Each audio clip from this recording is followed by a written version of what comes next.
The machine can help us take away what is just natural human bias that we live with every day and help us see things we may not see otherwise.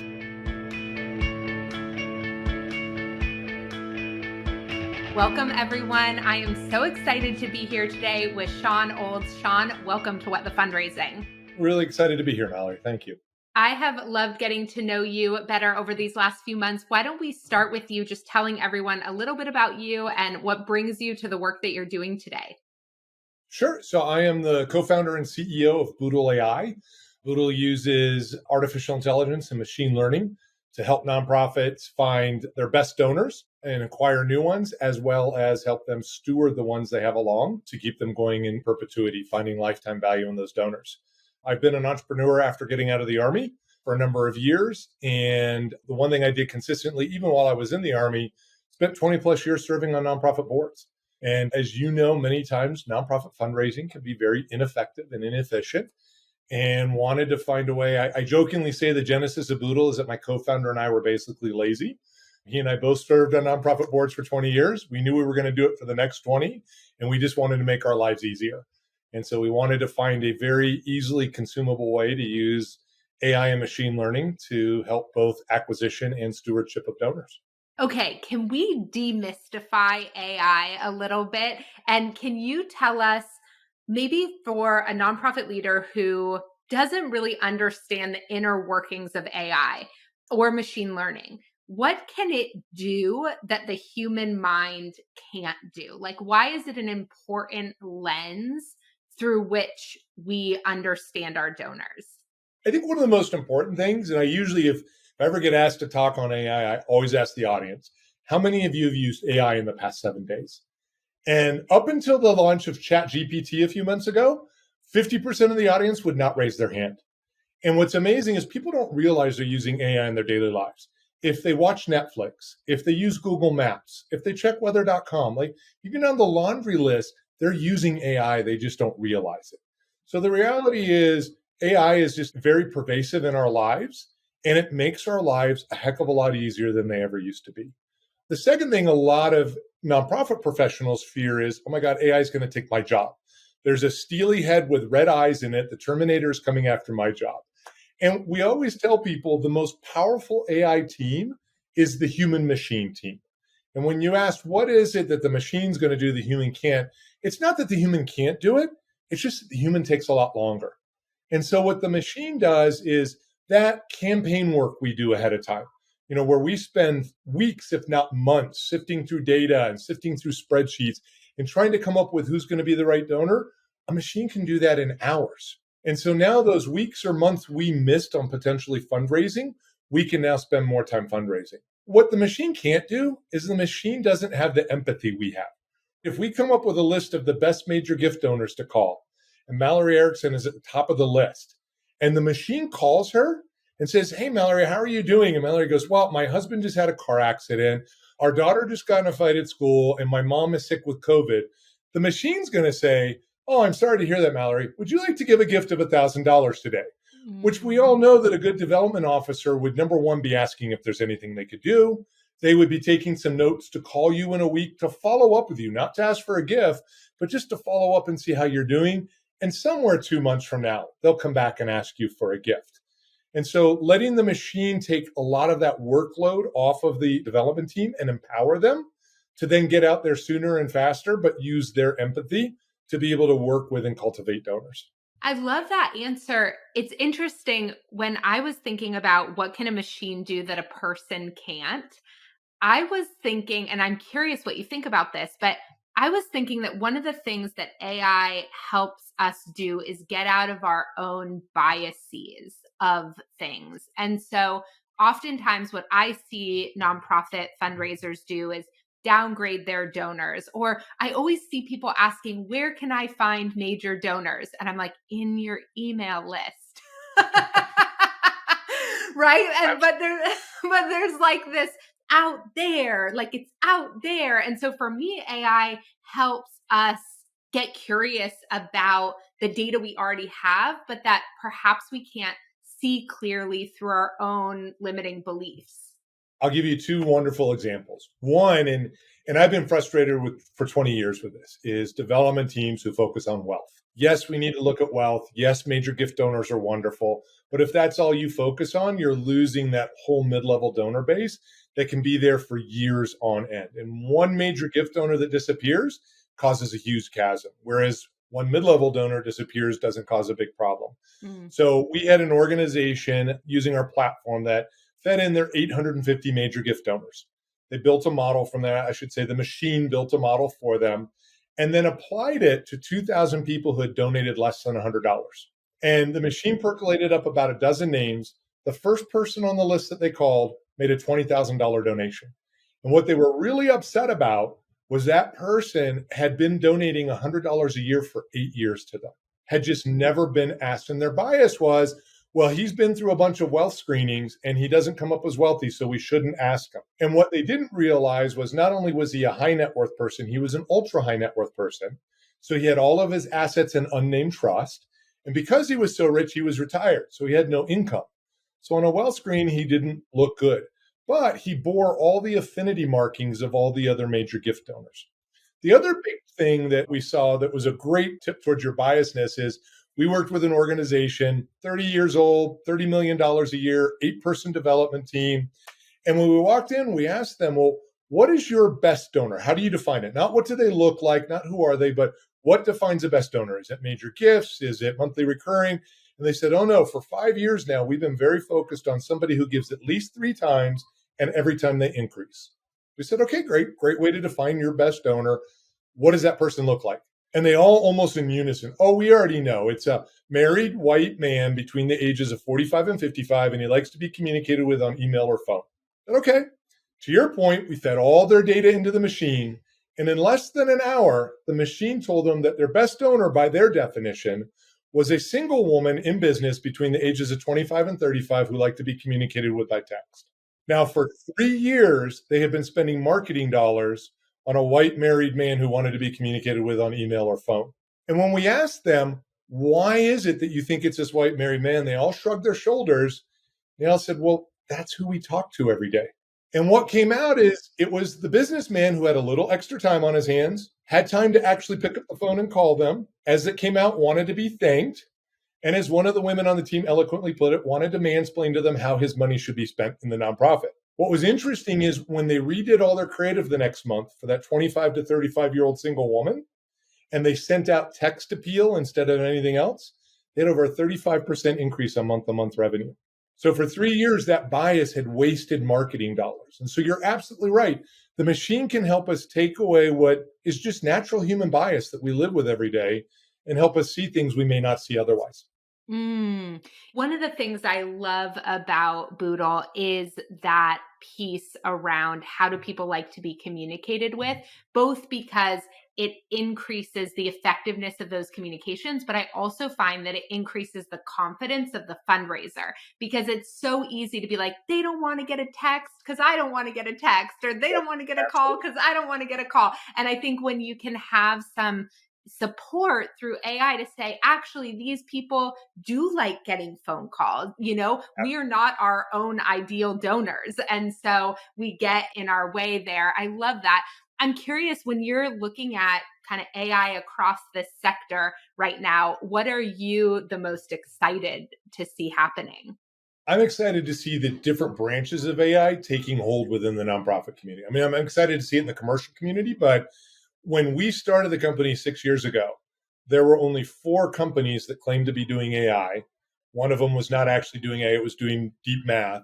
But there was no Venn diagram amongst us. We were all doing, that's the thing. I got asked at a conference recently, like, is your company, does it have the best AI? We have the best AI for what we do, but there's natural language processing AI, what you see with ChatGPT now, that helps you write your first draft of your letter you're going to send out.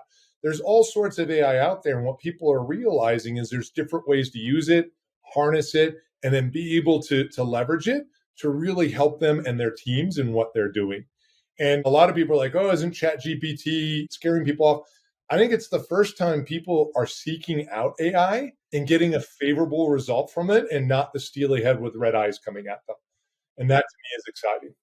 Yeah, it has been so interesting to watch its explosion, especially when I feel like there have been tools like Copy AI and Magic Write inside Canva that nonprofits were perhaps even closer to, but maybe because of the quality that ChatGPT started with and just sort of the mass explosion of interest and free, it has gotten a lot of people's attention. And I think lowered the bar around how scary it is, like how possible it is to just get a response and see how it works. For the folks who are still really creeped out by AI, I hear this with automation too, sometimes in the nonprofit sector. Like, our job is deep relationship building. How on earth could we use AI? And it makes them, there's almost this like identity conflict for them or something in using it. What would you say to some of that pushback? You actually gave a great example. I mean, the first step is just getting comfortable with technology. 5 years ago, I don't know a single major gift officer that would reach out to any of their major gift donors on a text. But if that's how your major gift donors like to be communicated with, it may not be how you do your ask. But if you need to steward them through the year, sending them direct mail they're never going to open is not going to help you when you have to go back and talk to them.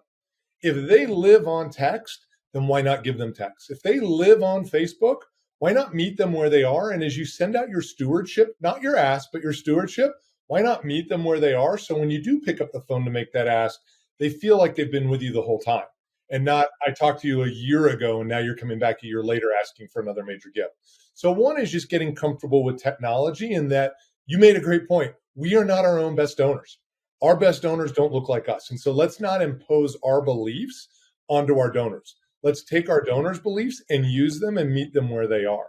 Once you get through that, it's the realizing there's no way as a human being I can possibly assimilate all this data.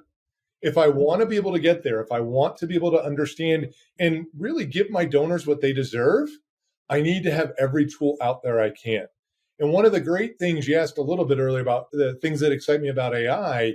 One of the other great things is to see AI that's being used not just in fundraising. So there's AI being used in the nonprofit sector to make their nonprofits more effective.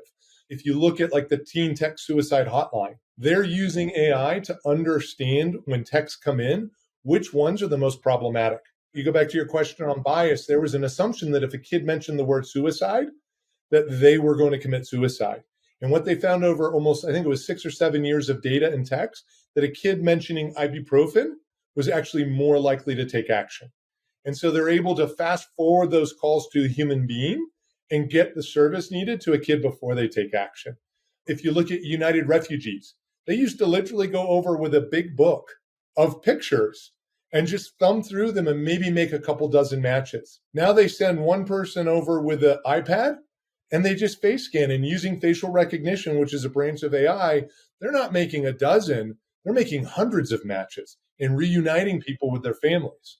And so those type of things where people can get comfortable of, I can do my job better, I can service my donors better in the way they want to be serviced. That's where people have to get to, that they realize they're actually neglecting their donors if they're not using these tools. Yeah, and you made this point earlier about the fact that these tools actually give us the time and capacity for deeper human connection, Absolutely. and we can actually save time we're sending trying to get people to respond to a survey about how they want to be communicated with. We can send them something way more valuable and use AI to determine some of those things. Also, because we're such bad predictors of how we actually will behave, right? Saying, would I like this versus how we behave in that moment is so different. And so I love the way that AI helps us cut through some of that noise. Are there any concerns that you have about AI, that how it could be misused in our sector, or what we should watch out for as folks are adopting different types of tools in this space? Absolutely. I mean, everyone gets concerned with bias. And bias, as people start to hear about AI, has become a very negative word. There is actually very unintended bias that happens in algorithms. As a great example, we worked with a university and their models just came out horrible. And it wasn't until several hours of kind of delving in that we realized that this university, unlike other ones we'd worked with, was a very local university, meaning everybody kind of applied from the area and then they went to jobs in the area, which meant that location was a bias. And when we pulled location as a data point out, all the models worked wonderfully. Now, the problem is people can be malicious with it. They can feed the data in that they want to get the result that they want. The machine, it can only make insights and responses based on the data that's fed into it. So if we feed it bad data, bad results out. And so we definitely have to make sure that as we're using models, as we leverage models, that we understand we don't need to actually see the data. We just need to understand where the data came from and be confident that that data is unbiased data that's being fed into it. Wow. Yeah, that's interesting. What's really interesting to me about the use of AI in nonprofit in particular is that leaders are stretched so thin, right? And so I just see it as such a time saving tool. And even someone posted recently on LinkedIn about everyone's obsessed with Chat GPT, but here are all these other AI tools that you should actually be watching. And I was like, oh my gosh, there's that and that and that and that. And, I'm not the person who's the most up to date on all of the tech necessarily, but it really made me realize teams could be so supported with a variety of different tools. If AI is being used by certain individuals on a team or to power certain verticals in a organization, do you have any recommendations around how the team as a whole handles data or shares data or makes sure that their data is what they're pulling, that they're sort of doing some of that analysis around where there might be bias getting stuck in their models? Any kind of best practices there?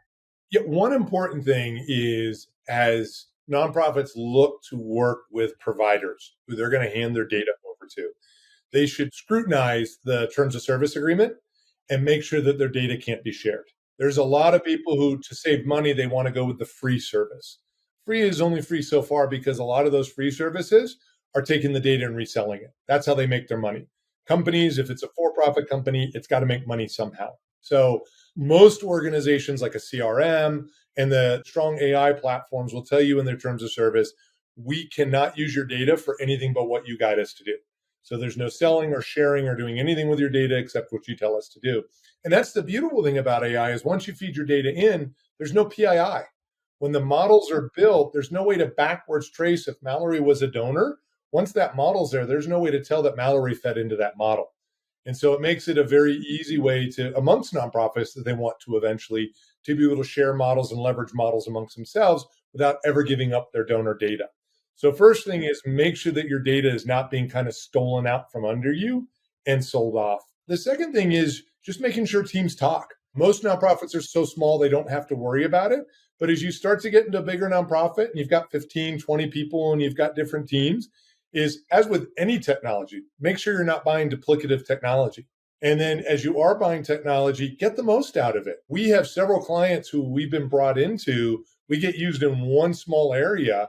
And then finally, after 9 months, we're like, wait a minute, you could help this team too. And it's just getting out into other teams. It doesn't cost them any more. It's the platform, but making sure you get out. So as you get new technology or AI, make sure the entire nonprofit team knows about it to see if they can leverage it too.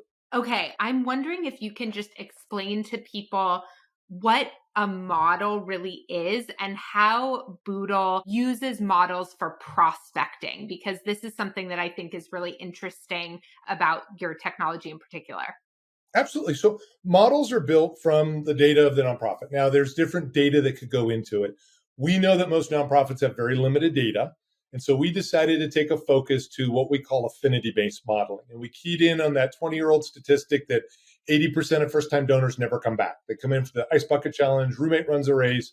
The 20% who do, they come back because they care about the cause. They have an affinity.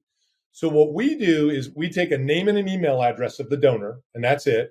We perform identity resolution. We map them into our proprietary database, and we then enrich those donors with over 1,200 data points that all point towards their affinity. And then we use an algorithm. We actually use a series of algorithms. We test which one works best. When we find the model that works the best, that's the organization's model. Again, there's no PII in the model. We let them apply that model to our database of all 240 million Americans. And now we can immediately give them a total addressable market. We can tell them if this is your best donor, there are 6.2 million Americans who look just like them. And then if they want to start reaching out to them, we can help them reach out to them on Facebook, banner ads, LinkedIn, wherever digitally they think those people may reside. I would really encourage folks to go check it out, see, I mean, I think the accessibility through which you provide your services is, as somebody who works with a lot of small nonprofits, is really appreciated. So thank you for sharing all of your wisdom and all of the insight into how folks can be best using AI. And I love the stories that you shared about some of those big learnings and takeaways. So thank you so much for your time today. Mallory, thanks for having me. I appreciate the time. It's great to be with you.